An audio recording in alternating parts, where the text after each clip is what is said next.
There was once a prince who wished to marry a real princess. So he went on a long journey to find one. But every princess he met did not seem like a real princess. I must find a real princess, he said to himself. I will only marry a real princess. As the prince journeyed home, he was very sad. He told the king and queen that he had met many princesses, but that he could not find a real princess.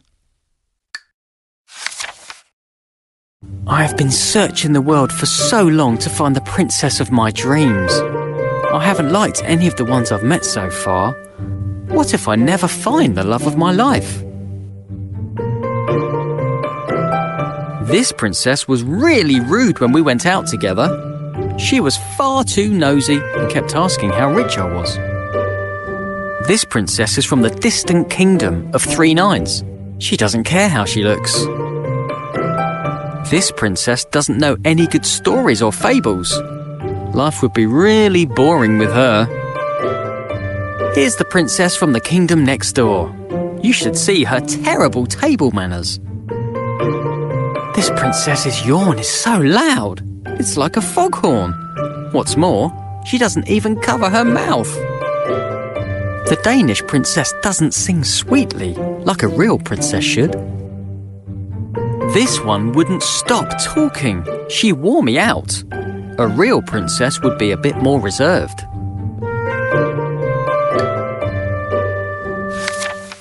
That night, there was a frightening storm. The wind blew hard and the rain poured down. The lightning flashed and the thunder roared. But the prince heard nothing. He was fast asleep in his bed. Then, suddenly, above the sound of the raging storm, there was a loud knock at the palace door. Knock, knock, knock. "Who could that be at this time of night?" said the king. "And in such terrible weather," added the queen. The king put on his slippers and went to open the door. He peeped out to see who it could be. The weather was terrible. There was a flash of lightning, and standing there on the doorstep, the king saw a poor, bedraggled girl. Her hair and clothes were dripping wet, and she was shivering from the cold. "Who are you?" the king asked. "I am a real princess," answered the girl. One stormy night, a cold and frightened princess appeared at the palace door. "Who is this beautiful girl who has arrived at our palace? Why has she walked there in such bad weather? She should try ringing the bell so that the servants will open the door. "Please let me in." She needs to ring the melody on bells."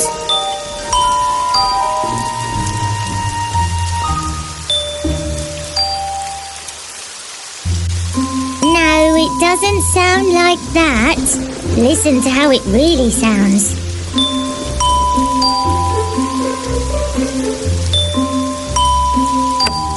Nobody should be out in such a terrible storm. "Good evening, Your Majesty. Please may I spend the night in your palace? I'm soaked through." Why not? It's freezing and you're shivering all over. I'm sure you'll catch a cold. "Thank heavens I happened to find the house of such kind and generous people." Do you see what's happened, children? Never wander off on your own, or you'll get lost, just as this young lady did.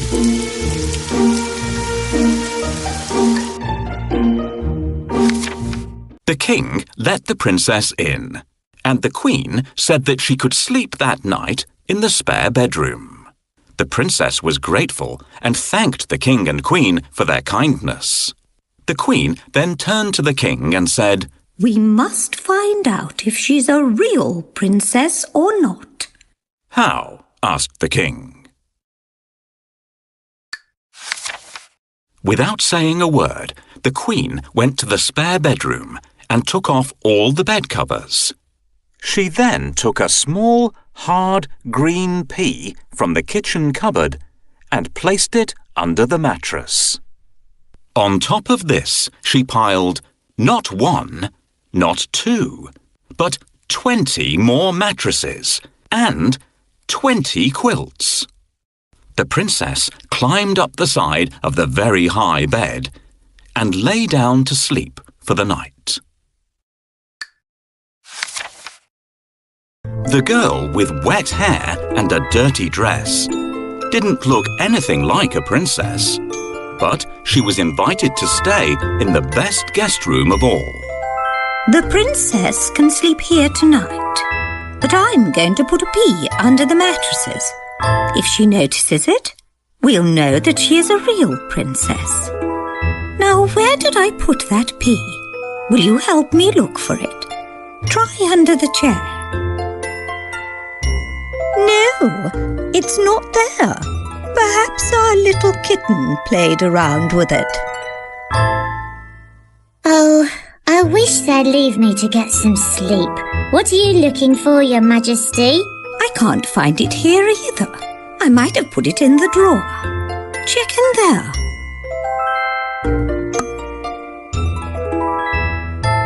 Can you help me hide the pea? Tap on the pea and then the bedding.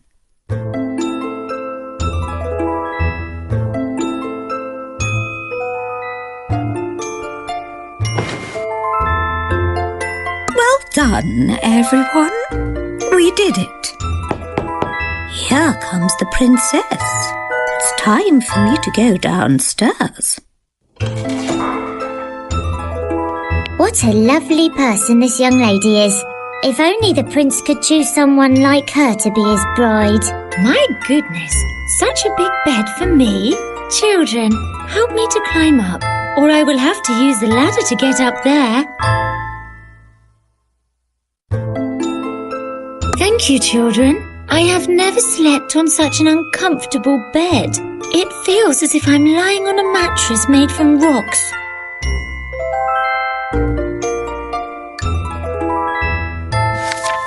When morning came, they asked her if she had slept well. I did not have a wink of sleep all night, said the tired princess. There was something hard in the bed, and this morning I am bruised black and blue. The queen smiled and looked at the king. You see, only a real princess could be so sensitive. The king smiled and called for the prince. At last, the prince had found his real princess. They were soon married and lived happily ever after. And the pea? It was placed in the museum for all to see.